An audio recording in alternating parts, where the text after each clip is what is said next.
चलिए तो फिर समझते हैं डीपीएसपी के बारे में, जिसका मतलब होता है directive principle of state policy. ठीक है, तो लास्ट क्लास में मैंने इसका जिक्र बहुत अच्छे से किया था। अब हम देखते हैं कि ये असल में है क्या। ठीक, तो सबसे पहले जो डीपीएसपी है वो स्टार्ट होता है आर्टिकल 36 से लेकर आर्टिकल 51 तक, जो कि है पार्ट 4 में। तो सबसे पहले इसके बारे में कुछ छोटी छोटी बातें। तो ये लिया गया था आयरलैंड से, यानी the DPSP is adopted from Ireland, constitution of Ireland. और आपको ये बात शायद पता होगी कि हमारे कॉन्स्टिट्यूशन को बैग ऑफ क्या कहा जाता है, ये आपको पता करके आना है और कमेंट में कमेंट करना है। ठीक, तो जो हमारा डीपीएसपी है ये आयरलैंड से लिया गया है, और ये वेलफेयर ऑफ स्टेट, यानी इसको समझाएं तो समाज के विकास के लिए और भलाई के लिए, आसान भाषा में कहा जाए तो। और आप इधर नीचे देख रहे होंगे एक लाइन लिखी हुई है नॉन जस्टिसिएबल। ठीक है, यहाँ पे आई मिसिंग है, वो हो जाती है गलती। तो नॉन जस्टिसिएबल का मतलब है, देखिए अब यहाँ पर कुछ आर्टिकल्स हैं। ठीक, आर्टिकल 36 और 37, पहले हम इन दोनों को समझते हैं, देन हम आगे बढ़ेंगे। तो उतना कुछ खास है नहीं। आर्टिकल 36 कहता है कि डेफिनेशन, आर्टिकल 36 में डेफिनेशन दी हुई है किसकी, स्टेट की। ये हमारी लास्ट वीडियोस में आपको मिल जाएगी। और उसके बाद जो हमारा आर्टिकल 37 है, आर्टिकल 37 कहता है कि जो directive principle are not justiciable but are fundamental to the government of the country. मतलब क्या है कि आप जस्टिसेबल का क्या मतलब हो गया यहाँ पे इसका ये मतलब है कि आप अगर मान लीजिए डीपीएसपी फॉलो नहीं हो रहा है, आपका स्टेट फॉलो नहीं कर रहा है, तो आप उसके खिलाफ कोई केस नहीं कर सकते हैं। ठीक है, क्या नहीं कर सकते, आप उसके खिलाफ कोई केस नहीं कर सकते, कोर्ट में नहीं जा सकते। ये स्टेट का अपना वो है कि वो अपने लोगों के वेलफेयर के लिए क्या क्या करता है, क्या क्या नहीं करता है। ठीक है, जैसे कि फंडामेंटल राइट्स में क्या होता है, हम जा सकते हैं बट इसमें नहीं जा सकते। और स्टेट के ऊपर होता है ये कि वो कब इसको लागू करना चाहे, नहीं लागू करना चाहे, इसमें हमारा कोई रोल नहीं होता। लाइक आपने सुना होगा आर्टिकल 44 के बारे में। तो फर्स्ट स्टेट जिसने आर्टिकल 44 यानी क्या है, सिविल कोड, ठीक है ना, वो अप्लाई किया है, वो है गोवा। अब ऐसा नहीं है कि कोई स्टेट फॉलो कर रहा है तो दूसरा स्टेट नहीं कर रहा है, तो हम इसमें बोलें कि क्यों नहीं कर रहा है। स्टेट तभी करेगा जब उसके पास रिसोर्सेज होंगे, और स्टेट फोर्सेबल नहीं है इसके लिए। पर हाँ, अगर वो अपना कोई भी कानून लॉ पास करता है तो उसको डीपीएसपी को फॉलो कर कर आगे बढ़ना होगा। सो आई होप आपको ये पॉइंट समझ आ गए होंगे कि ये कहाँ से लिया गया है, आयरलैंड से लिया गया है। Establishment of welfare of state के लिए इसको बनाया गया है। नॉन जस्टिसेबल है, आप कोर्ट में नहीं जा सकते। कौन सा आर्टिकल कहता है, 37 कहता है। कहाँ से कहाँ तक है, ये आर्टिकल है 36 से लेकर 51 तक। ठीक है, अब इसमें फर्दर हम आगे समझते हैं कि कैसे इसको 3 पार्ट में डिवाइड किया हुआ है। हम इसको सीरीज में ही पढ़ सकते हैं, मतलब लाइक 36, 37, 38, 39, 40 ऐसे पढ़ सकते थे, बट इसको बहुत अच्छे से एक्सप्लेन किया जा सकता है जब हम इसको 3 पार्ट में डिवाइड कर दें। तो आइए देखते हैं वो 3 पार्ट कौन से और हम इसको कैसे पढ़ सकते हैं। ठीक है, तो आइए सबसे पहले देखते हैं कि what are the directive principle of state policy. Normally एक छोटी सी एक्सप्लेनेशन कि ये कैसे आई थी वर्क में। ठीक है ना, तो the Sapru committee the Supreme Committee in 1945 suggested 2 categories of individual rights, like एक उन्होंने बोला कि जस्टिकेबल होगा। जस्टिकेबल का मतलब क्या हो गया, जो भी आप किधर जा सके। अभी मैंने लास्ट स्टार्ट में बताया, जस्टिकेबल का मतलब होता है जिसके खिलाफ आप आवाज उठा सके, आप कोर्ट में जा सके। अगर आपका फंडामेंटल राइट क्या होता है, हनन होता है, तो हम कोर्ट जा सकते हैं ना, सुप्रीम कोर्ट जा सकते हैं। इससे पहले वाली वीडियो में मैंने समझाया हुआ है। ठीक है ना, हम कहाँ जा सकते हैं, सुप्रीम कोर्ट जा सकते हैं। तो इसने बोला कि ऐसे राइट्स होने चाहिए 2 कैटेगरी के जो जस्टिकेबल हो। जैसे कि हम जानते हैं फंडामेंटल राइट्स, अगर हमारे फंडामेंटल राइट्स का हनन होता है तो हम कहाँ जा सकते हैं, सुप्रीम कोर्ट जा सकते हैं। पर यहीं पे इसने बोला एक और राइट होना चाहिए जो नॉन जस्टिकेबल हो। मतलब ये उन्होंने बोला कि नॉन जस्टिकेबल हो, जो स्टेट अपने लिए यूज कर सके। मतलब अगर आप सारी पावर्स लोगों के हाथ में दे देंगे तो यहाँ पे लोग क्या होता है, लोग रोड पर गुटखा थूक देते हैं, है ना, पब्लिक प्रॉपर्टी समझ के। तो आप समझ ही रहे हैं, तो अगर देश पब्लिक के हाथ में चला जाएगा, लोगों के हाथ में चला जाएगा, तो बर्बाद है। तो इसी को रोकने के लिए उन्होंने बोला कि भाई देख, लोगों के हाथ में पावर है ठीक है, पर एक्स्ट्रा भी नहीं होनी चाहिए, कुछ पावर स्टेट के पास भी होनी चाहिए। और जैसे कि हमने पढ़ा है, हमारा यूनियन है ऑन द फेडरल वाइज्ड आर्टिकल। जब मैं सिटीजनशिप से पहले यूनियन एंड टेरिटरी बता रहा था, तब मैंने बताया था कि यार कंट्री क्या है, एक यूनियन कंट्रीज है but work on federal wise. ठीक है ना, तो अब क्या होता है कि स्टेट को पावर है, मतलब स्टेट अपनी मर्जी से कोई भी लॉ इम्प्लीमेंट कर सकता है। मतलब ये 44 है, जैसे ड्यूटीज है। मान लीजिए आप कहीं पे क्या वर्क करने गए, क्या करने गए, आप वर्क करने गए। ठीक, अब क्या हो गया कि मान लीजिए ये थी कोई पब्लिक मतलब प्राइवेट था, कोई कंपनी था, उन्होंने आपको 44 वर्क दिए, कुछ लिस्ट दी उन्होंने आपको, है ना, और आपको बोला कि भाई कर। अब प्राइवेट है वो, समझ रहे हैं ना आप। तो यहाँ पे प्राइवेट से मैं कहना चाह रहा हूँ फंडामेंटल राइट्स। तो प्राइवेट से किसकी रिजेम्बलेंस दे रहा हूँ यहाँ पे, फंडामेंटल राइट की, ठीक है। और यहीं पे एसबीआई है, गवर्नमेंट है, ठीक है ना, क्या है एसबीआई। अब एसबीआई का क्या हो गया है कि मान लीजिए एसबीआई के पास आपने बोला ये 44 फाइल से आपको सेंड करनी है, और आपने वही किसी प्राइवेट बैंक में बोला, प्राइवेट बैंक में 10 मिनट के अंदर अंदर हो जाएगा, है ना, 10 मिनट में हो जाएगा। तो 10 मिनट में हो गया मतलब क्या है, ये उसके पास ऐसी हाथ बांधे हुए हैं, ये उसको वो करना ही पड़ेगा, वो उसकी मतलब कंपनी की अब वो पावर है कि वो ऐसा करा सकता है। पर वहीं एसबीआई में है तो 10 दिन में भी जाएगा, नहीं भी होगा, ठीक है ना। मतलब एक समझाने के लिए एक एग्जांपल लिया था। तो वैसा ही है कुछ डीपीएसपी। तो डीपीएसपी क्या कहता है कि भाई हमने स्टेट को कुछ लिस्ट दी है वर्क की, अब स्टेट चाहे तो वो फॉलो करे, चाहे तो वो फॉलो ना करे, पर अगर वो कोई लॉ पास करता है तो उसको वो ध्यान में रखकर बनाना चाहिए। वो कोई भी लॉ कैसे रखकर, ध्यान में रखकर कोई भी लॉ पास करना चाहिए, ठीक है ना। अब ये क्या कह रहा है, तो आप लोग याद कर लीजिएगा, ये सोप्रू कमेटी है, सोप्रू कमेटी 1945 सजेस्टेड टू करेक्टर। किसने सजेस्ट किया था, द सोप्रू कमेटी। उसने क्या बोला, 2 राइट होने चाहिए, एक जस्टिकेबल जो कोर्ट के द्वारा क्या जस्टिफाई किए जा सके, और एक नॉन जस्टिकेबल जो ना किए जा सके। तो मतलब ऐसा कोई फोर्स नहीं है, मन है तो कीजिए, नहीं है तो नहीं कीजिए, ठीक है। उसके बाद अब डीपीएसपी के बारे में समझते हैं। देखिए DPSP are ideals which are meant to be kept in mind by the state when it's formulate policies and enact law. अभी मैंने बताया ना, क्या करे, फॉर्मुलेट करे पॉलिसीज और इनेक्ट लॉ, जब भी कोई पास करे तो उनका आइडियल होना चाहिए क्या, डीपीएसपी, ठीक है। तो डीपीएसपी कहाँ से लिया गया, आयरलैंड से। कौन सी कमेटी ने इसके बारे में, सोप्रू कमेटी। जस्टिकेबल, नॉन जस्टिकेबल, इतना ही है। डीपीएसपी क्या है, फॉर्मेशन जब भी मतलब स्टेट को कुछ ड्यूटीज हैं जो उसको फॉलो करनी है, नहीं भी करे तो चलेगा, पर लॉ बनाते टाइम उनको क्या करना चाहिए, वो फॉलो करना चाहिए। अब हम बढ़ते हैं आगे। तो देखिए आगे बढ़ते टाइम हम देखते हैं यहाँ पे directive principle of state policy. अब इसका 3 पार्ट्स में डिवाइडेड है। मैंने अभी आपको लास्ट बताया था, अभी स्टार्टिंग में मैंने बताया था कि हम अगर इसको सीरीज वाइज भी पढ़ सकते हैं, कैसा, सीरीज वाइज भी पढ़ सकते हैं, बट हम अगर इसको पार्ट्स में तोड़ दें तो हमारे बहुत अच्छा होगा। अब जैसे हम देखते हैं, सबसे पहले आता है सोशलिस्ट प्रिंसिपल, देन आता है गांधीयन प्रिंसिपल, देन आता है लिबरल एंड इंटेलेक्चुअल प्रिंसिपल्स, ठीक है। सोशल से आपको पता चल रहा है समाज सेवा के बारे में कुछ होगा। यहाँ पे गांधीयन प्रिंसिपल का मानना है कि गांधी जी के क्या थे, थॉट्स थे, उन थॉट्स पे ये बनाया गया है। इसमें मेनली आता है वही पंचायती राज, ठीक है। मैं आपको एक्सप्लेन करूंगा कि पहले के टाइम का पंचायत का कैसा रोल था, ठीक है, पहले के पंचायत कैसे होते थे जब इतना वेल स्टेब्लिश नहीं था, जब वर्ग थे भारत में, ठीक है। उसके बाद लिबरल्स एंड इंटेलेक्चुअल, ये भी आपको समझ आ ही रहा होगा, लिबरलाइजेशन के ऊपर, ठीक है ना। तो अगर हम इन 3 पार्ट्स में डिवाइड कर लें तो हम क्या अच्छे से पढ़ सकते हैं, ठीक है। देखो क्या लिखा है, the classification of directive principle are classified on the basis of their ideology, source and objective. Ideology के ऊपर से क्या उनको आगे डिवाइड किया गया है और पढ़ा गया है। तो देखते हैं अब नेक्स्ट। अब सबसे पहले हम लोग देखते हैं सोशलिस्ट प्रिंसिपल, ठीक है। देखिए सोशलिस्ट प्रिंसिपल, तो सोशलिस्ट प्रिंसिपल की डेफिनेशन क्या है कि they are the principle that aim at providing social and economic justice. क्या देखिए, social and economic justice and set the path toward the welfare of state. Under the various articles they direct the state to, ठीक है। मैंने पहले बोला है forcible नहीं है स्टेट, आर्टिकल 37 क्या कह रहा है, फोर्सेबल नहीं है, चाहे तो नहीं फॉलो करेगा, ठीक है ना। और ये सोशलिस्ट प्रिंसिपल और जो गांधीयन प्रिंसिपल है और जो लिबरल प्रिंसिपल है वो क्या है, एक मतलब आइडियोलॉजी है लोगों को क्या, डीपीएसपी समझने के लिए, ठीक है ना।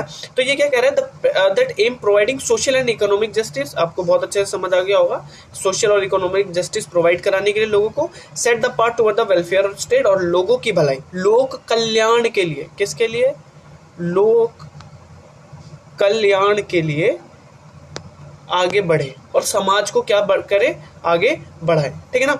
होप ये आपको अच्छे से समझ आ गया, ज्यादा कुछ है नहीं, वैसे डीपीएसपी उतना भी कुछ टफ नहीं, ठीक, उतना भी क्या नहीं है टफ, ठीक है। तो अब देखते हैं आर्टिकल 38। आर्टिकल 38, आर्टिकल 36 और 37 मैंने इसलिए नहीं करा है क्योंकि आर्टिकल 36 डेफिनेशन है स्टेट का, और आप हमारे फंडामेंटल राइट्स में भी देखेंगे तब भी क्या है, डेफिनेशन सेम है। क्या है, डेफिनेशन सेम है, ठीक है ना। और उसके बाद 37 मैंने आपको बता दिया कि क्या है, नॉन जस्टिसिएबल है। मैं बार बार रिपीट कर रहा हूँ ताकि समझ आ जाए। नॉन जस्टिसिएबल मतलब कोर्ट में नहीं जा सकते आप इसको लेके कि भाई नहीं फॉलो कर रहा हमारा स्टेट, उसमें कोर्ट कुछ नहीं कहेगा, ठीक है ना। अच्छा, आपको समझ आ गया, बढ़ते हैं आगे। ठीक, तो आर्टिकल 38 समझते थोड़ा अच्छे से।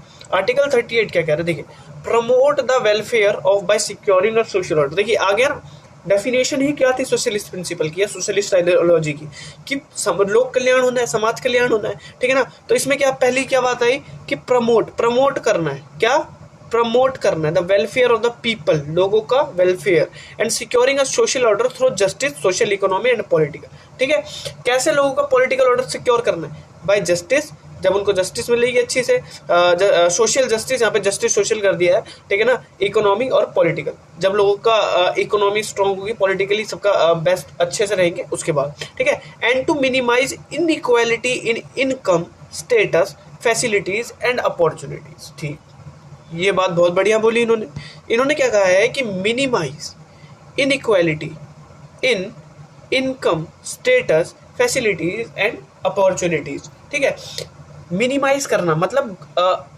जो हमारे बीच में इनइक्वालिटी है उसको कम करना। बट क्या होता है, हम आप बताइए कि फंडामेंटल राइट्स में कौन सा पार्ट का कौन सा आर्टिकल ये कहता है कि सबको इक्वल अपॉर्चुनिटी मिलनी चाहिए, किसमें, वर्क में, ठीक है, ये बताइए। तो इन्होंने क्या बोला कि जो इनइक्वालिटी है इनकम में, स्टेटस में, फैसिलिटीज और अपॉर्चुनिटीज में, इसको खत्म कर देना चाहिए, और सॉरी हाँ, इसको खत्म कर देना चाहिए। तो आप बताइए क्या ये हो रहा है अभी? नहीं हो रहा है। बहुत बार क्या हो रहा है कि मान लीजिए अगर ये फंडामेंटल राइट्स में लिखा है तब भी नहीं हो रहा है, तो डीपीएसपी तो नॉन फोर्सेबल है, DPSP is non forcible by law, तो अब स्टेट का मानना है। तो आप बताइए कि क्या ये इनइक्वालिटी, इनकम और स्टेटस, अपॉर्चुनिटीज लोगों को बराबर मिल रही है आज के समय में? आज के समय में लोगों को जॉब ही नहीं मिल रही है,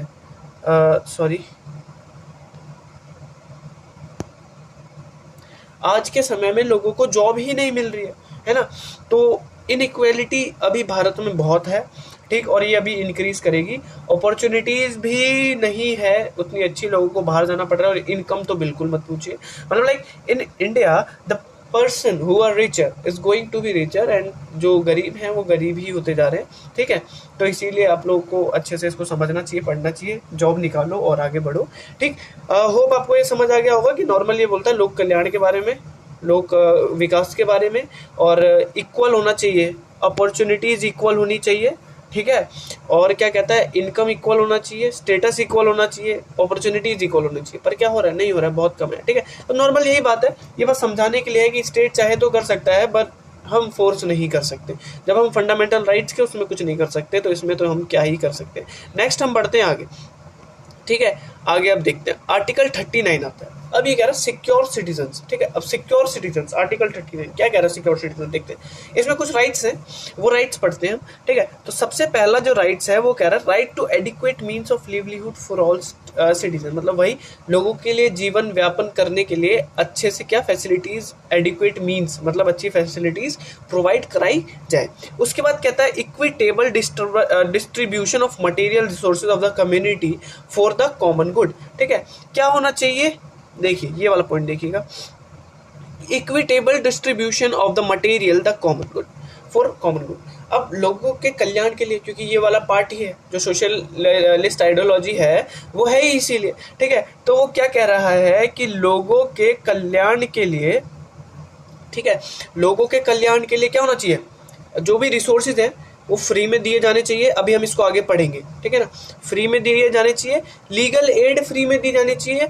मतलब अगर मैं इस आर्टिकल 39 को अगर मैं एक्सप्लेन करूं, यहाँ पे अगर मैं आर्टिकल 39 को एक्सप्लेन करूं, तो आर्टिकल 39 की आप ये वाली डेफिनेशन लिख लीजिए, जैसे certain principle of policy bye the state, वो स्टेट के प्रिंसिपल है, और इसका एक 39A भी है, हम अभी देखेंगे। वो क्या कहता है, फ्री ठीक है, फ्री और इक्वल जस्टिस, जाहिर सी बात है फ्री तो हो गई, एंड फ्री लीगल एड, ठीक है, और क्या, फ्री लीगल एड। थोड़ी राइटिंग आपको समझ आ रही होगी, पेन थोड़ा खराब है, ठीक है ना, इतना क्लियर है, ठीक है। तो क्या कहता है, इक्विटेबल डिस्ट्रीब्यूशन, मतलब इक्वल डिस्ट्रीब्यूशन होना चाहिए किसका, मटेरियल का, रिसोर्सेज ऑफ कम्युनिटी। अब देखिए ये हुआ है, अभी आपने कोविड के टाइम में देखा होगा, पूरी फैमिली, जिन लोगों के पास राशन कार्ड नहीं भी थे उनको भी क्या राशन दिया गया, तो यहाँ पे ये फॉलो हुआ, जी हुआ, ठीक है ना, इक्वालिटी शो हुई, ठीक है, समझ गए, रिसोर्सेज का इक्वल डिस्ट्रीब्यूशन। उसके बाद prevention of concentration of wealth and means of production, ठीक है। अब ये क्या कह रहा है, मतलब कहीं एक पे कंसंट्रेशन नहीं हो जाना चाहिए वेल्थ का। मान लीजिए अगर कोई ए बंदे के पास खूब पैसा है, ठीक है, क्या है, मनी है, ये मान लीजिए मनी है, अब ये क्या है, कंसंट्रेशन करता जा रहा है, करता जा रहा है, बढ़ाता जा रहा है, बढ़ाता जा रहा है, बढ़ाता जा रहा है, बढ़ाता जा रहा है, तो इससे क्या होगा, अनइक्वालिटी इंक्रीज होगी, क्योंकि इसके पास पैसा इंक्रीज हो रहा है तो कहीं ना कहीं से तो डिक्रीज होगा।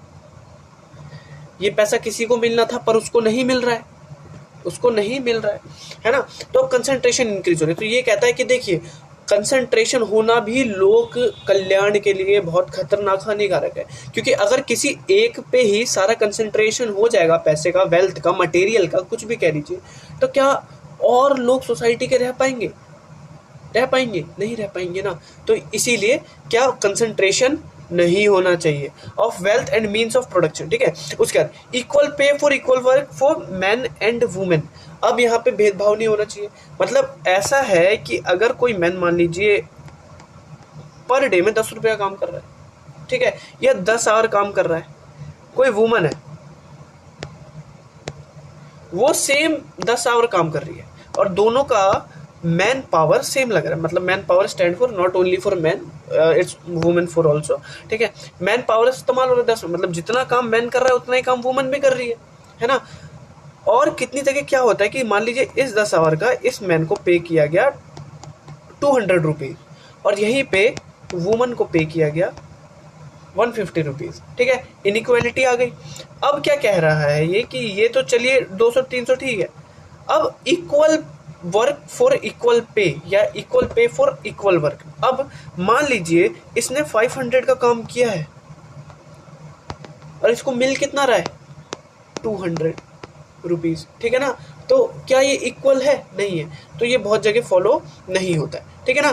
Equal pay for equal work for man and women, ठीक है, अब मैन वुमेन वाला कॉन्सेप्ट समझ गए, चलिए ठीक है। उसके बाद prevention of the health and strength of worker, ठीक है, किसका, prevention of health and strength of workers and childrens against forcible abuse, ठीक है, फोर्सेबल अब्यूज जिसे बंधुआ मजदूरी भी कहते हैं, ठीक है, तो फोर्सेबल कोई भी वर्क हो, ठीक है, और उनकी हेल्थ वेल्थ सबके चेकअप कौन करना चाहिए, ये वही करना चाहिए। समझ रहे हैं ना आप कैसे आएगा, लोक कल्याण, लोक कल्याण में सारे लोगों के कल्याण हो, ये समझाया गया है इसमें। और फिर opportunities for health development of children, ठीक है, तो हेल्थ डेवलपमेंट किसकी, चिल्ड्रन के हेल्थ डेवलपमेंट की अपॉर्चुनिटीज पे वर्क करना चाहिए। तो आपको आई होप आर्टिकल 39 समझ आ गया होगा, उतना कुछ था नहीं, नॉर्मली आपको, मतलब मैंने आपको बता दिया कि सोशल जस्टिस है तो अब इसमें लोगों के बारे में ही होगा, तो आप इसको पैटर्न में याद कर लीजिए कि कौन कौन से आर्टिकल पहले आए, कौन कौन से आर्टिकल बाद में आए। अब इसके बाद हम देखते हैं आर्टिकल 39 है जो मैंने बताया अभी, promote equal justice and free legal aid to the poors, ठीक है, और यहाँ पे पुअर को हटा भी दे तो फॉर ऑल पीपल्स और द सिटीजन्स ऑफ इंडिया, ठीक है। क्या है, प्रमोट इक्वल, ये आप ना कहीं नोट कर लेना, क्या कह रहे हैं, प्रमोट इक्वल जस्टिस, कि देखो सबको इक्वल जस्टिस मिलना चाहिए, ठीक है, किसी को ज्यादा किसी को कम नहीं। अच्छा, अब इसका अगर मैं एग्जाम्पल लूँ, क्या करूँ, एग्जाम्पल, तो शायद अभी आप लोगों ने मेट्रो में ट्रैवल करते हुए देखा होगा कि केजरीवाल सर के बैनर्स बहुत सारे लगे हुए थे मेट्रो में कि आप अगर कोई बुजुर्ग है तो उनको क्या फ्री में जस्टिस प्रोवाइड कराई जाएगी। वकील कौन देगा, गवर्नमेंट देगी, सरकार देगी। तो अब बताइए क्या ये दिल्ली में फॉलो नहीं हो रहा है, हो रहा है, बहुत सारे स्टेट में नहीं हो रहा होगा। तो इसका एक aspect free legal aid to the poor, ये तो आप समझ गए सबको ही होता है, मेनली इंडिया के सारे स्टेट्स में ये है कि फ्री में इलाज तो होता ही है। उसके बाद प्रमोट इक्वल जस्टिस, ठीक है, इक्वल जस्टिस तो लोगों को सबको पता है कि चलो ठीक है इक्वल जस्टिस मिलेगी, पर अब लोगों को समझाएगा कौन? लाइक मैं एक एग्जांपल लेता हूँ, चलिए दिल्ली मेट्रो था तो दिल्ली मेट्रो से एग्जांपल लेता हूँ। दिल्ली मेट्रो जब स्टार्ट हुई थी 2001 में आई थिंक, है ना, तब क्या हुआ था? क्या सारे की सारी पॉपुलेशन उस टाइम पे मेट्रो यूज करने लग गई थी? नहीं ना। इसी तरीके से क्या होता है कि हम लॉ तो बना देते हैं, पर उस लॉ तक एक पुअर पहुंचेगा कैसे, उनको नहीं पता। तो इसीलिए गवर्नमेंट्स क्या करती हैं, अब सरकारें क्या करती हैं, उनको बताने के लिए, समझाने के लिए क्या करती है, अपने बैनर्स लगाती है, एडवर्टाइजमेंट करती है, ठीक है ना, वो प्रोवाइड कराती है कि लीजिए आप इक्वल जस्टिस। यहाँ पे गवर्नमेंट जो है, मान लीजिए दिल्ली गवर्नमेंट है, वो वकील प्रोवाइड करा रही है, इसका मतलब ये नहीं कि वो इक्वल जस्टिस प्रोवाइड करा रही है, वो कह रही है कि आप लीजिए इक्वल जस्टिस, हम आपको वहां तक, मतलब हम आपको स्टेयर्स दे रहे हैं, आप चढ़ जाइए, ठीक है, और अच्छे से समझते हुए चढ़िए, ठीक। तो ये कर रही है काम, लोगों को अवेयर करना आज के समय में ये ज्यादा हुआ है। फिर अगला बढ़ते हैं, आर्टिकल 41। आर्टिकल 41 का कहता है कि in case of unemployment, old age, ठीक है, unemployment, old age, sickness, disablement, secure citizens, ठीक है, मतलब अगर कोई अनएम्प्लॉयड है, उसकी पुरानी मतलब बहुत बूढ़ा हो चुका है, सिकनेस, तबीयत खराब है, डिसेबल है, तो उसके लिए क्या करना चाहिए कि राइट टू वर्क, एक स्टेट का काम है कि वो क्या अपना हर एक बंदे का काम क्या है, राइट टू वर्क, ठीक है, कि वो काम करे, उसको काम दे, कौन काम दे, काम कौन देगा, स्टेट देगा भाई काम।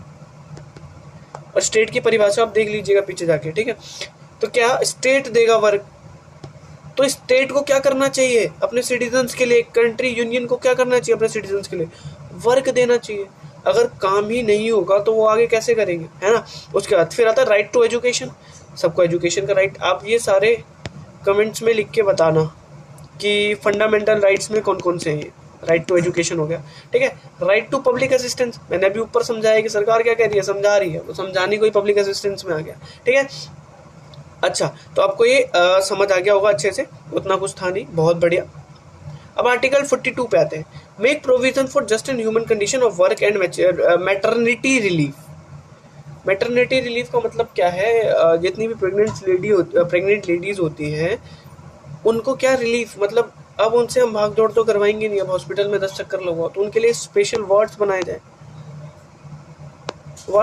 जहाँ पे उनको ले जाया जाए, ठीक है। Human condition, just and human condition मतलब लोगों के जीवन में सुधार, इतना समझ लीजिए, ठीक है। तो आर्टिकल 42 क्या कहता है कि लोगों के जीवन में सुधार करनी चाहिए और मैटरनिटी रिलीफ के लिए करना चाहिए, ठीक है। और अब इसके बाद हम आते हैं नेक्स्ट पे, आर्टिकल 43 पे। आर्टिकल 43 क्या कह रहा है हमको, secure a living wage, a decent standard of living and social and culture opportunities for all workers, ठीक है।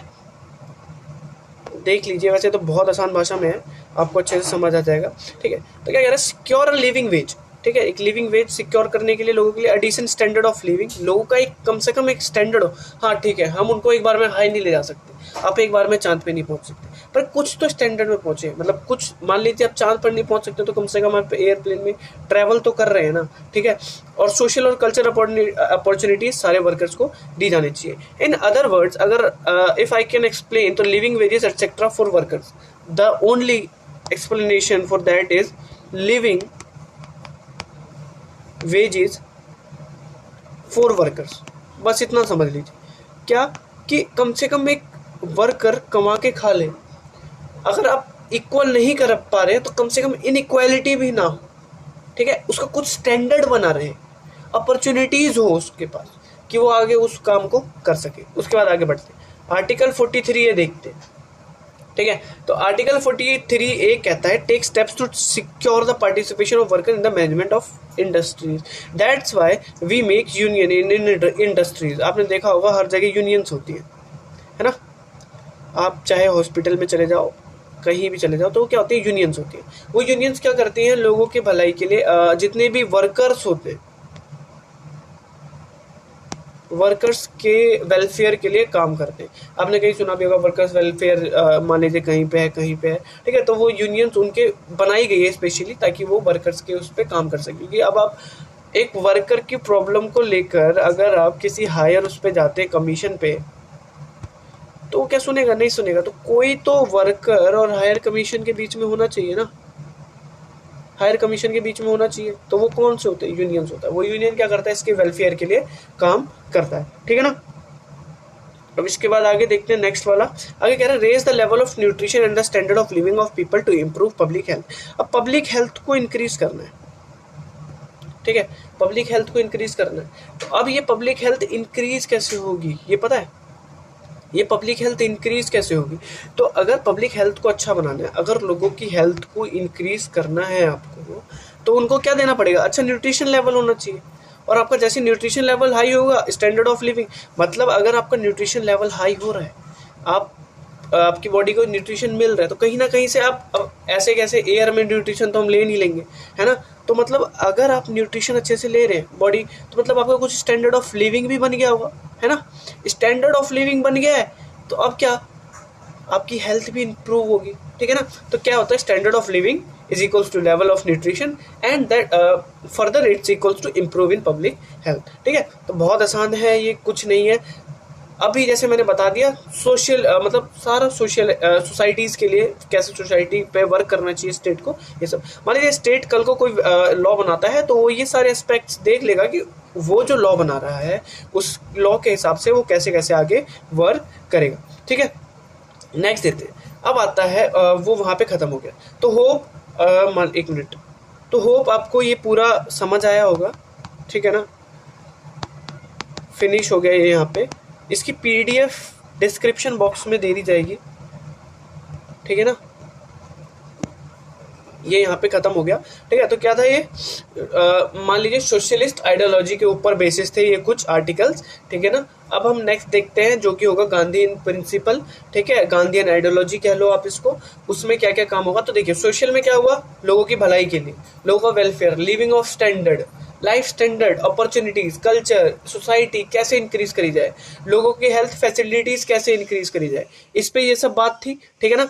अब हम बढ़ते हैं आगे। अब आई होप आपको ये समझ आया होगा, ठीक है ना। अब